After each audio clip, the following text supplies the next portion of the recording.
आज प्रभाग क्रमांक 10 मध्ये प्रचार फेरीचं सुरुवात झाली आहे आणि ह्या प्रचार फेरीमध्ये आपण जर पाहिलं तर एक चांगल्या उत्स्फूर्तपणे आमच्या माता भगिनींपासून आमचे युवकपासून ते ज्येष्ठ नागरिकांपर्यंत प्रत्येक वर्ग ह्या प्रचाराच्या रॅलीमध्ये सहभागी झाले आहेत। आणि निश्चितच ज्या वेळेला निवडणुका असतात तर प्रत्येकजण आपल्या मताचा जोगवा हा लोकांसमोर मांडत असतो, मागत असतो आणि मतदान रूपी ते दान हे मागण्याचं काम आमच्यासारखे कार्यकर्ते समाजामध्ये करत असतात।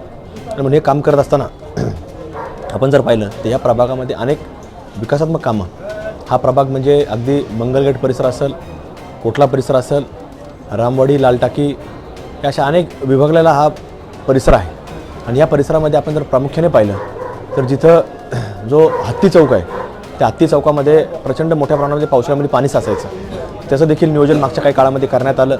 तिथला एक पहिला टप्पा तो चौकाचा कॉन्क्रीटीकरण करण्यात आला। कोटला परिसरामध्ये देखील अंतर्गत कॉन्क्रीटीकरण करण्यात आलेलं आहे।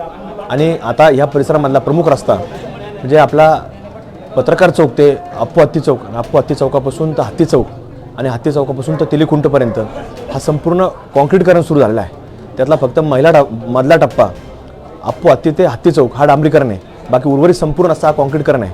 अशा अनेक विकासात्मक कामं अंतर्गत रामवाडी जरी पाहिली तर रामवाडीमध्ये देखील अंतर्गत वस्तीमध्ये संपूर्ण कॉन्क्रीटीकरण हे मागच्या काही काळामध्ये हे केलेलं आपल्याला पाहायला मिळतं। म्हणजे अगदी बाजारपेठ असो किंवा आमचे सर्वसामान्य लोकांचे वस्तीचा परिसर असो, तिथं देखील आमचं बारकाईने लक्ष असतं।